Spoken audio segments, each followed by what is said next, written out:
Hai semua, masih lagi bab 9 Kimia Industri. Hari ini kita akan lihat subtopik 9.3 iaitu polimer. Dalam video kali ini, cikgu akan terangkan tentang polimer semula jadi dan polimer sintetik. Kemudian proses pempolimeran penambahan. Yang ketiga, ciri dan juga proses pemvulkanan getah. Dan yang keempat, teknologi terkini berasaskan getah. Jadi pertama sekali kita lihat apakah yang dimaksudkan dengan polimer. Polimer ialah molekul besar berbentuk rantai yang terdiri daripada gabungan unit molekul kecil. Dan unit-unit molekul kecil ini kita panggil sebagai monomer. Supaya kamu lebih faham, kita analogikan rantai ini sebagai suatu polimer. Rantai ini diperbuat daripada manik-manik yang kecil, di mana dalam polimer manik ini mewakili monomer. Polimer dapat dikelaskan kepada polimer semula jadi dan polimer sintetik. Kita lihat yang pertama iaitu polimer semula jadi. Polimer ini wujud secara semula jadi dan terdapat di sekeliling kita. Contohnya kanji yang terdapat dalam makanan seperti nasi dan juga ubi. Monomer bagi kanji ialah glukosa. Protein yang terkandung di dalam ikan, daging dan juga kekacang juga merupakan sejenis polimer semula jadi yang mana monomernya adalah asid amino. Kemudian kita ada getah asli daripada pokok getah yang mana monomer bagi getah asli adalah isoprena. Okey, sekarang kita lihat pula polimer sintetik.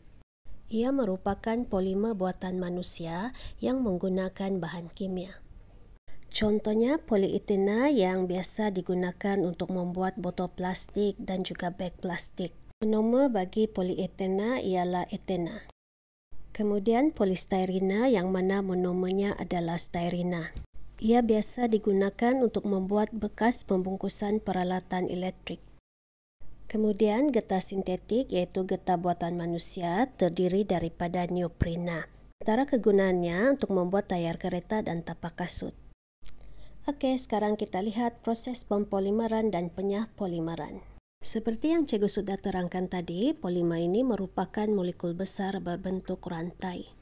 Dan monomer adalah unit molekul kecilnya. Proses pencantuman monomer melalui pembentukan ikatan kimia untuk menghasilkan polimer yang bermolekul besar dipanggil proses pempolimeran. Manakala proses apabila molekul polimer berbentuk rantai dipisahkan kepada monomer-monomernya melalui tindak balas kimia dipanggil sebagai proses penyah-polimeran. Sekarang mari kita lihat proses pempolimeran penambahan. Dalam proses ini, monomer jenis yang sama digunakan. Ia melibatkan pemecahan ikatan ganda dua menjadi ikatan tunggal. Okey, kita lihat satu contoh supaya kamu lebih faham. Gambar raja ini menunjukkan molekul bagi etena yang merupakan sejenis monomer bagi polietena. Okey, yang double line ini merupakan ikatan ganda dua yang terdapat dalam molekul etena. Jadi semasa kita lakukan proses pempolimeran untuk menghasilkan polietena, ikatan ganda dua ini akan pecah dan menjadi ikatan tunggal.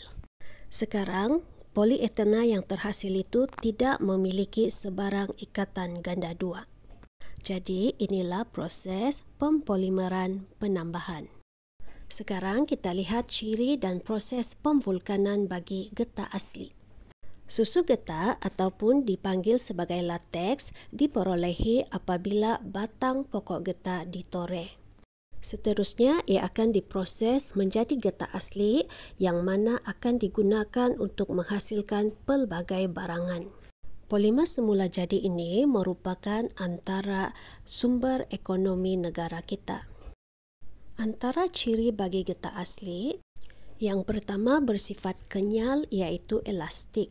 Kedua, lembut. Ketiga, tidak tahan haba iaitu bersifat melekit apabila suhu tinggi dan pada suhu rendah dia akan menjadi keras dan rapuh. Getah asli tidak mengkonduksi elektrik, oleh itu ia merupakan penebat elektrik yang baik. Okey, sekarang kita lihat tindakan asid dan alkali terhadap lateks. Di dalam lateks, molekul-molekul getah yang berbentuk rantai diselaputi oleh satu lapisan membran protein. Terdapat cas-cas negatif di sekeliling membran protein yang menyebabkan molekul getah menolak antara satu sama lain, maka lateks kekal wujud sebagai cecair. Apabila asid ditambah ke dalam lateks, asid ini mengandungi ion hidrogen yang bercas positif. Ion hidrogen yang positif ini akan menyutralkan cas negatif pada permukaan membran protein tadi. Apabila tiada cas-cas negatif, maka sekarang molekul-molekul getah akan berlanggaran antara satu sama lain. Ini akan menyebabkan membran protein pecah dan rantai polimer getah akan terkeluar dan saling berbelit lalu membentuk gumpalan pepejal.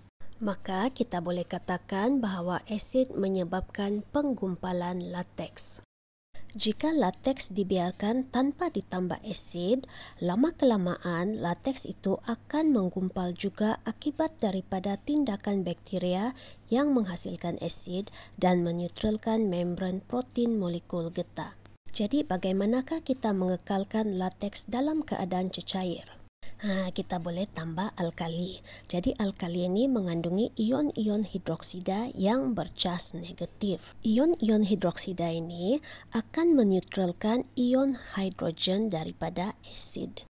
Ini akan mengekalkan cas-cas negatif pada membran protein. Molekul getah tetap menolak antara satu sama lain dan tidak akan berlanggar. Maka ia akan kekal dalam keadaan cecair. Okay, next topic, pemvulkanan getah. Sifat semula jadi getah asli yang lembut dan tidak tahan haba kadangkala menyebabkannya tidak sesuai untuk membuat sesetengah bahan. Contohnya dalam penghasilan tayar kenderaan. Nanti dia lembut dan mencair apabila terkena permukaan jalan raya yang panas. Sifat ini kita boleh baiki melalui proses pemvulkanan. Proses pemvulkanan ialah proses pemanasan getah bersama sulfur. Melalui proses pemvulkanan, atom-atom sulfur akan ditambahkan ke dalam molekul-molekul polimer getah asli yang berbentuk rantai. Getah yang terhasil daripada proses ini dipanggil sebagai getah tervulkan. Struktur molekul bagi getah tervulkan adalah berbeza dengan struktur molekul getah asli. Atom sulfur yang ditambah akan menghasilkan rangkai silang antara rantai polimer getah.